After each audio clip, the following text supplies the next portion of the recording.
साथियों नमस्कार। एक बार फिर आप सभी का हमारे कार्यक्रम खेत खलिहान के आज के एपिसोड में स्वागत है। जैसा कि हम सभी जानते हैं, प्रतिदिन दोपहर 12:30 बजे से ये कार्यक्रम हम आपके लिए लेकर आते हैं। इस कार्यक्रम में हमारे किसान भाइयों की समस्याओं का समाधान हमारे कृषि एक्सपर्ट समय समय पर करते हैं, जो विभिन्न विषयों पर अपनी वार्ताओं से हमारे किसान भाइयों को लाभान्वित करते हैं। और इसी क्रम में आज एक बार फिर हमारे साथ हैं हमारे कृषि एक्सपर्ट, कृषि विज्ञान केंद्र नौगांव में पदस्थ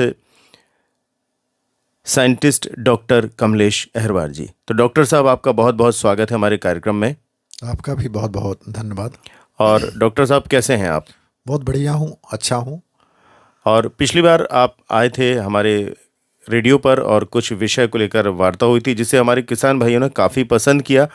और इसी कड़ी में आज फिर एक बार आप आए हैं, तो आज के हम सिलसिले को आगे बढ़ाते हैं। और उससे पहले एक बार फिर आप सभी से अनुरोध है कि आप ये हमारा कार्यक्रम दोपहर 12:30 बजे से प्रतिदिन सुन पाते हैं और इसका पुनः प्रसारण भी हम करते हैं। तो जुड़े रहिए हमारे इस कार्यक्रम से, बुंदेली रेडियो 90.8 FM के कार्यक्रम से। तो डॉक्टर साहब, आज का जो हमारा पहला विषय है जिस पर हम आपसे बात करने वाले हैं, वो है जो बेर का पौधा होता है। बेर होता है जो सभी पूरे भारत में पाया जाता है जी। तो बेर में शीर्ष कार्य प्रणाली क्या है, इसको हम कैसे समझते हैं, इसके बारे में थोड़ा विस्तार से हमें बताइए। सर्वप्रथम सभी किसान भाइयों को मेरा नमस्कार। देखिए, बेर की यदि हम बात करते हैं, ये एक ऐसा पौधा है जिसको किसी भी ज़मीन में, मतलब बिना उपजाऊ वाली ज़मीन में भी आसानी से लगाया जा सकता है। ना अपन को ज़्यादा खाद देने की आवश्यकता है, ना पानी देने की आवश्यकता है। तो बेर में शीर्ष कार्य प्रणाली, जिसको इंग्लिश में टॉप वर्किंग ऑफ बेर कहते हैं। तो जिन किसान भाइयों ने अपने खेत पर बेरी के पौधे पहले से लगे हुए हैं या लगाए गए हैं और जो बिल्कुल फल ना दे रहे हों, जिसकी उम्र मान लीजिए 30 साल 25 साल या ज़्यादा उम्रदार हो गया हो और उससे हमको फल या तो कड़वे लग रहे हों जी या फल बिल्कुल नहीं आ रहे हों, जी जी, मतलब वो हमारे किसी कार्य का नहीं है, तो हम पुराने वृक्षों को नवीन वृक्ष में बदलने की विधि को मैं आपको बताना चाहता हूं, जिसको मैंने अभी बताया कि बेर में शीर्ष कार्य प्रणाली। तो हर किसान के खेत में ऐसी कोई ना कोई बेर लगा रहता है जो हमारे लिए उत्पादन नहीं देता है, या जिनके बेर लगते हैं तो या तो कड़वे लगते हैं या अच्छे नहीं होते हैं। तो ये आपका महीना चल रहा है, मई माह का चल रहा है। तो हमको क्या करना पड़ता है कि मई माह में जो भी हमारा पुरानी बेर लगा हुआ है उसको ज़मीन से 1.5 मीटर की ऊंचाई पर, लगभग 4.5 फीट की ऊंचाई पर फ्लैट समतल उसको आरी की सहायता से या कुल्हाड़ी की सहायता से समतल काट दें। मैंने बताया कि ज़मीन से 1.5 मीटर यानी लगभग 4.5 से 5 फीट की ऊंचाई पर फ्लैट काट दें। और काटने के उपरांत लगभग हमारे 1 माह बाद उसमें नए सूट्स निकलते हैं, नए पीके निकलते हैं। तो जैसे ही हमारा बरसात स्टार्ट होती है, लगभग 15 जून से स्टार्ट हो जाती है और लगभग 5 जुलाई के पहले सप्ताह में लगातार पानी गिरना प्रारंभ हो जाता है। तो जैसे ही हमारा उसमें जो नए पीके की मैं बात कर रहा हूँ, उसका आकार जो होना चाहिए पेंसिल का साइज का होना चाहिए। जो हम पेन जिससे लिखते हैं, पेन हो या पेंसिल, उसके साइज का आकार निकल आए। एक जो हमने बेर को कट किया है उससे 3-4 सूट्स निकलते हैं, इसको हम पीके कहते हैं। तो उन पीकों में हमको क्या करना है, बडिंग का काम करना है। बडिंग आपको मैं समझाना चाहता हूं कि उन्नत किस्म का, जिसको हम पैंदी बेरी कहते हैं, हमारे प्रक्षेत्र मऊसानिया कृषि विज्ञान केंद्र में जो है एप्पल बेर लगा हुआ है, बनारसी कड़ाका लगा हुआ है। तो इसको हम निःशुल्क आपको उपलब्ध करा सकते हैं, इसका कोई हम चार्ज नहीं लेंगे। तो उसको करना क्या है कि जैसे मान लीजिए हमारा उसमें पेंसिल के साइज के पीके निकल आए हैं, तो उसमें टी आकार का हमको उसमें बडिंग का कार्य करना है। टी आकार समझते, इंग्लिश का अक्षर टी होता है। तो जो भी हमारे पेंसिल साइज का जो उसमें सूट्स निकले हैं, पीके निकले हैं, जिसको हमने पैंदी बेरी बनाने के लिए उसको तैयार किया था, तो उसमें टी आकार का हम उसमें चीरा लगा देंगे उस पेंसिल साइज की कलम में। और उसको जो चीरा लगाया है उसमें जितना साइज का वो जगह बना है उतनी ही साइज का हम एप्पल बेर, जो हमारे फार्म पे कृषि विज्ञान केंद्र मऊसानिया में लगा हुआ है, बनारसी कड़ाका लगा हुआ है, तो उसी साइज का जो जिसको हम छिलका कहते हैं, वहाँ से कट करेंगे। किसका? बनारसी कड़ाका का या एप्पल बेर का। और जो हमने अभी जिसमें बडिंग का कार्य कर रहे हैं उसमें हम फिट कर देंगे और पॉलीथीन की सहायता से उसको बांध देंगे। तो जैसे ही हमारे 3 से 4 सूट्स निकले हैं, सभी में हमको ये कार्य करना है। कभी कभी क्या होता है कि जैसे मान लीजिए बाई चांस आपने एक पीके में हमने बडिंग का कार्य कर लिया, वो किसी कारण बस बाई चांस सूख गया या सक्सेस नहीं हुआ, तो हमारी मेहनत बेकार हो जाती है। इसलिए जितने भी 3 से 4 पीके उसमें निकले हैं, सभी में टी आकार का हम उसमें चीरा लगाएं और बडिंग का कार्य चारों सूट्स में कर दें, ताकि बाई चांस कोई ना कोई हमारा जो कलम है वो सक्सेस हो जाए। और सावधानी क्या रखना है? सावधानी ये रखना है कि जितने भी हम अपना नीचे ज़मीन से बेरी में आपने देखा होगा नए नए पीके निकलेंगे, ज़मीन की बात कर रहा हूँ, तो जितने भी ज़मीन से पीके निकलेंगे वो साइड कर देना, क्योंकि वो देशी है। और जो हमने कलम का कार्य किया है वो हाइब्रिड है ऊपर वाला। तो जितने अपने बडिंग किया उसके नीचे जितने भी तना से नया पीके निकलेंगे उसको हम एक एक करके साइड कर देंगे।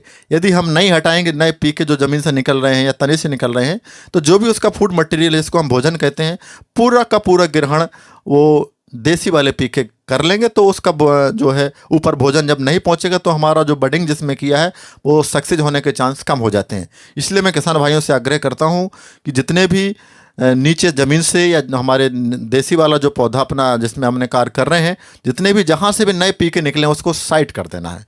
दूसरी चीज़, जो भी हमारे आसपास जानवर है जैसे बकरियां हैं जिसको जो खाने का प्रयास करते हैं, तो उसको सुरक्षा भी रखना है। तो यदि हम ऐसा कर लेंगे तो लगभग जैसे मान लीजिए आपने जुलाई के पहले सप्ताह में ये कार्य किया है, लगभग 1 माह बाद यानी अगस्त माह में वहाँ से नया पीका निकलेगा। नया पीका निकलेगा तो पूरा धीरे धीरे वो ब्रांच बनेगी, शाखा निकलेगी, और आगे इसी साल आपने इस समय उसमें बडिंग का कार्य किया तो इसी साल में हमारे पैंदी बेरी के फल उसमें लग सकते हैं, उससे आप जो है खा सकते हैं। तो हर किसान भाई से मेरा आग्रह है कि अपने खेत पर पुरानी से पुरानी बेर जो किसी कार्य के नहीं है, उनको इसी माह में अभी 1 हफ्ते के अंदर ज़मीन से 1.5 मीटर की ऊंचाई पर समतल फ्लैट कट कर दें और उसको छोड़ दें, ताकि बरसात के सीज़न में उसमें नए पीके निकल आएँ, उसमें हम ये बडिंग का कार्य कर सकें। तो ये बहुत अच्छी विधि है और इसकी बाज़ार में डिमांड भी ज़्यादा है। यदि हम इसको बाज़ार लेके जाएंगे तो आपका सेल भी होगा और उससे आपको कुछ आमदनी भी मिलेगी। तो ये कार्य इसलिए करना है क्योंकि हमारे हर किसान भाई के खेत में ये बिना उगाए आसानी से उग जाता है और इसकी डिमांड भी ज़्यादा है मार्केट में। तो यदि हम ऐसा करेंगे तो उससे हमको उत्पादन, हमारा पैंदी बेरी से उत्पादन भी अधिक होगा, साथ में जब मार्केट में सेल करेंगे तो उससे हमको मुनाफा मिलेगा, और साथ ही हमारे घर में खाने के लिए हमारे कोई मेहमान आए तो उसको खिलाने के लिए भी हमारे पास उपलब्ध हो जाएगा। तो ये बहुत अच्छी विधि है। यदि किसी किसान भाइयों को इसमें कोई दिक्कत आए कभी भी, तो मेरा नंबर है 9893627815। इस नंबर पे आप कभी भी मेरे से संपर्क कर लें तो हम आपको पूरा विधि अच्छे तरीके से बता देंगे। और यदि आप कहेंगे कि हम हमारे खेत पर जो है विजिट करना, तो हम विजिट भी कर सकते हैं, इसमें कोई बड़ी बात नहीं है। तो दोस्तों, अभी हमारे साथ जुड़े हुए हैं डॉक्टर कमलेश अहरवार जी, जो साइंटिस्ट हैं कृषि विज्ञान केंद्र नौगांव में, और बेर में शीर्ष कार्य प्रणाली आज जो विषय है उस पर अपनी वार्ता से हम सभी को लाभान्वित कर रहे हैं। और आप सभी श्रोताओं को निश्चित ही इससे लाभ मिल रहा होगा, क्योंकि हमारा बुंदेली रेडियो पूरे भारत में सुना जाता है और बुंदेली रेडियो के माध्यम से आज हमारे साथ एक बार फिर डॉक्टर कमलेश अहरवार जी हैं। तो डॉक्टर साहब, एक बार फिर आपका स्वागत है हमारे इस चैनल पर।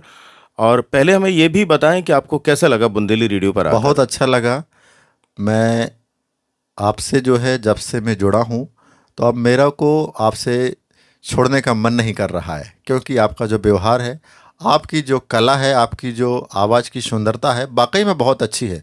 तो जब जब आप मुझे बुलाएंगे स्टूडियो में, मैं बिना संकोच से हफ्ते में 1 दिन आपके यहाँ मैं निःशुल्क दूंगा, और जब भी आप बुलाएंगे तो मैं ज़रूर आता रहूँगा, क्योंकि मुझे ही बहुत अच्छा लगता है ये सब कार्य करने के लिए। तो निश्चित हमारे किसान भाइयों को भी लाभ मिलने वाला है। और डॉक्टर साहब हमारे बुंदेली रेडियो के व्हाट्सएप ग्रुप में भी जुड़े हैं। तो एक बार फिर आप सबसे अनुरोध है कि यदि आपकी कोई समस्या हो कृषि संबंधित, आप निसंकोच डॉक्टर साहब को मैसेज कर सकते हैं, उनसे बात कर सकते हैं, अपनी शंका का समाधान कर सकते हैं, और ये डॉक्टर साहब आपको खुद आश्वस्त करेंगे। एक बार फिर अपना नंबर बताकर। बिल्कुल, मेरा नंबर आप लिख लीजिए 9893627815। कभी भी आप, यदि आपको ज़रूरत लगे तो किसी भी समय मेरे से संपर्क कर सकते हैं। व्हाट्सएप में मेरे को फ़ोटो खींच के भेज सकते हैं, तो उसका सोल्यूशन व्हाट्सएप में भी दूंगा। साथ ही आप कभी कॉल कर सकते हैं, तो कॉल से भी मैं आपको पूरा संतुष्ट कर दूंगा। खेती संबंधित कोई भी आपकी समस्या होगी उसका मैं पूरा आपको निदान कर दूंगा। तो आज हमारे साथ हैं डॉक्टर कमलेश शहरवार जी, जो साइंटिस्ट हैं कृषि विज्ञान केंद्र नौगांव में, और समय समय पर आप आते रहेंगे, हमारे साथ जुड़ते रहेंगे और अपने जो उनका अनुभव है उससे हम सभी को लाभान्वित करेंगे। तो डॉक्टर साहब, आगे जो अगला सवाल है वो ये है कि गर्मियों में गड्ढों की खुदाई एवं भराई कब और कैसे करें, इसकी थोड़ा हमारी जानकारी हमारे श्रोता बंधुओं बिल्कुल। को आप दें। देखिए, अभी हमारा ग्रीष्मकालीन समय चल रहा है और खेत भी हमारे खाली पड़े हुए हैं।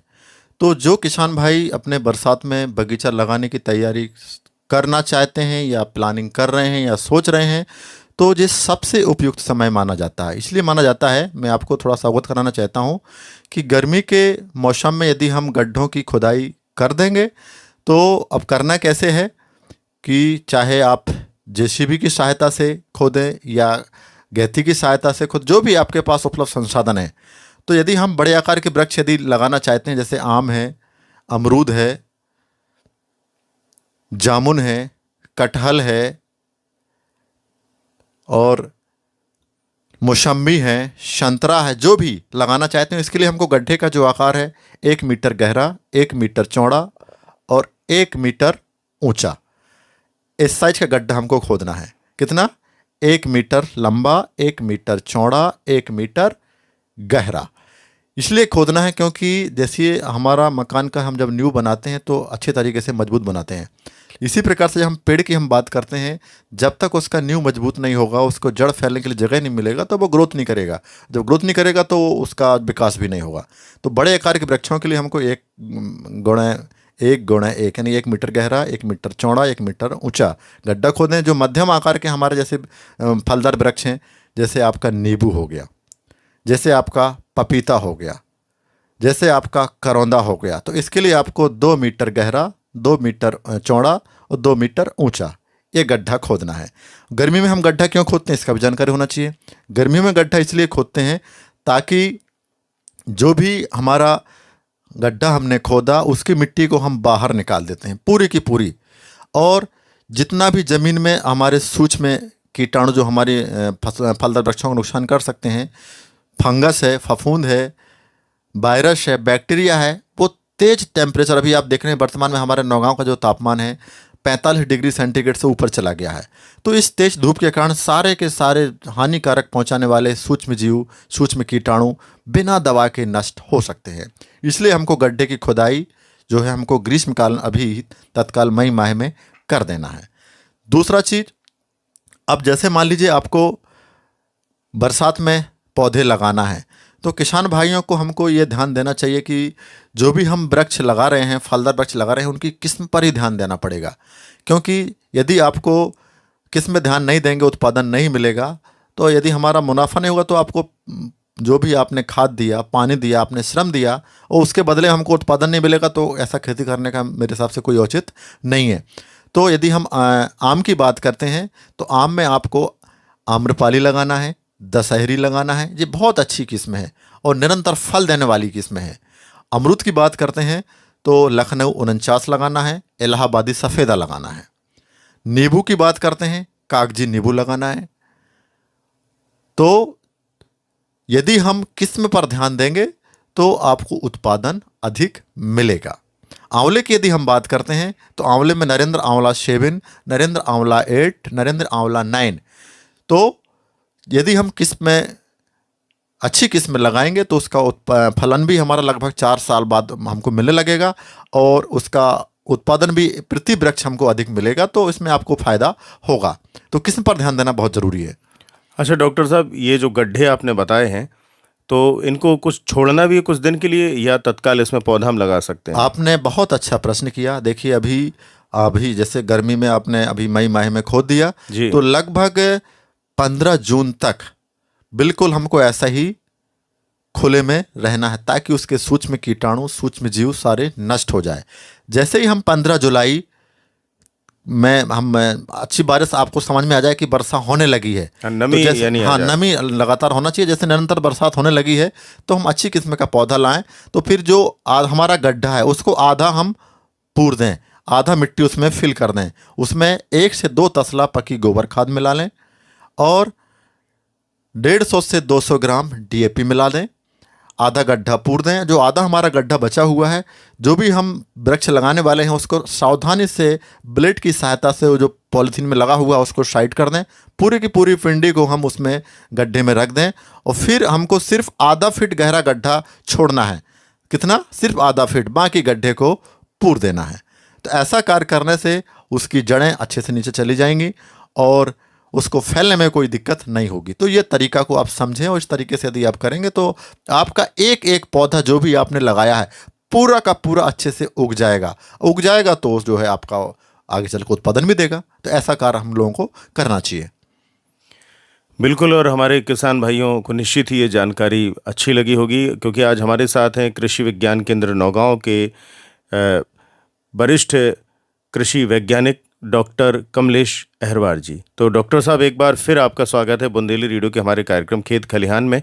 और आप जैसा कि जानते हैं, खेत खलिहान कार्यक्रम हम प्रतिदिन दोपहर 12:30 बजे से प्रसारित करते हैं, जिसमें कृषि जगत की वार्ताएं और उनसे संबंधित आपकी समस्याओं को लेकर हमारे कृषि एक्सपर्ट उनके निदान को लेकर उपस्थित होते हैं, आपको बताते हैं और निश्चित इससे आपको लाभ प्राप्त होता है।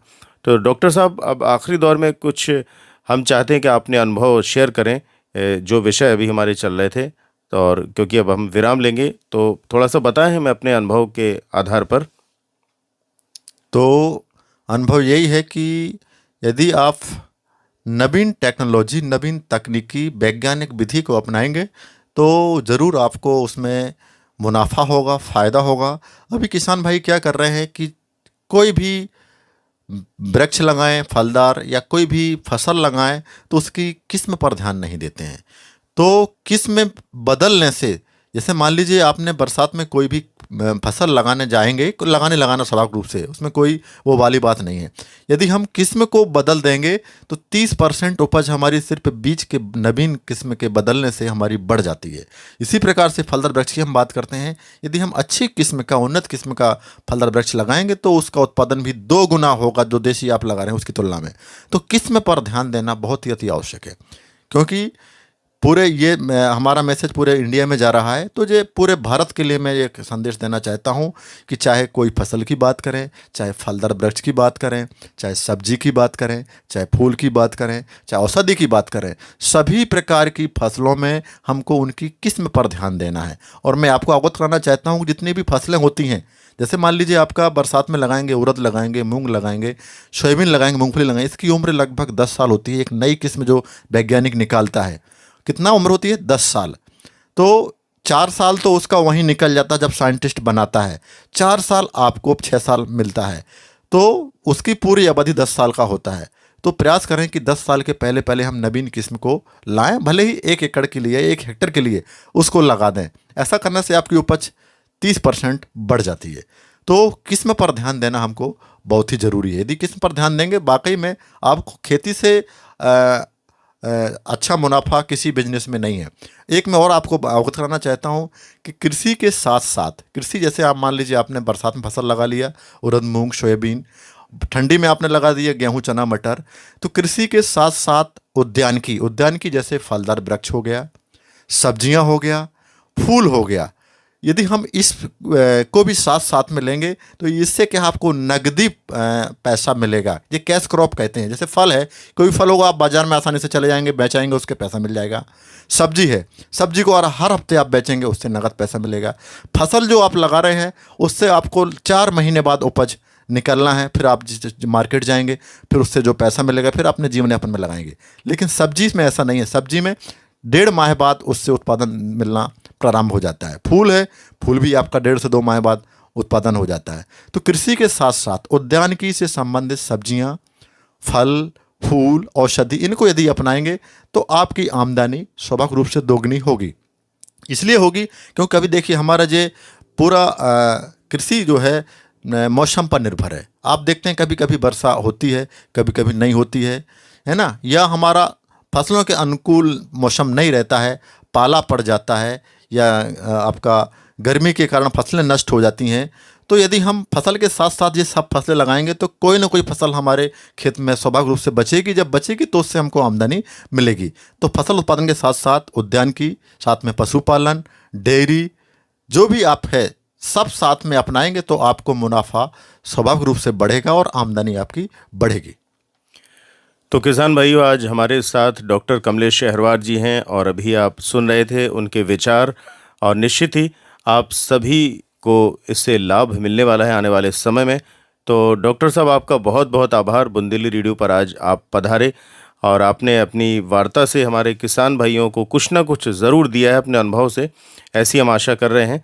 और आने वाले समय में भी आप बुंदेली रेडियो पर अपनी जो वार्ताएं हैं उनको लेकर आते रहेंगे, और बहुत अच्छा लगा। धन्यवाद तो मैं आपको ज्ञापित करता हूं, क्योंकि जो है आपने मुझे बुलाया और मैं हाजिर हुआ, और देश की सेवा करने के लिए मेरा दिल बहुत ही लगता है कि मुझे सेवा करना चाहिए। तो इस रेडियो आपके चैनल के माध्यम से मेरा मैसेज हर पूरे भारत में जाएगा।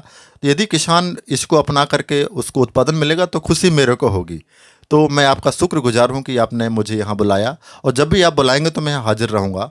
आपका भी मैं बहुत बहुत धन्यवाद ज्ञापित करता हूँ। तो चलिए रेडियो श्रोता मित्रों, आज के इस कार्यक्रम को हम यहीं विराम देते हैं, और अगली किसी वार्ता, अगले किसी हम अपने एक्सपर्ट के साथ फिर इस कार्यक्रम में हाजिर रहेंगे। तब तक के लिए आप अपने होस्ट और दोस्त नीरज कुमार को अनुमति दीजिए हमारे डॉक्टर साहब के साथ। सभी को मेरा नमस्कार। जय जवान, जय किसान, जय विज्ञान।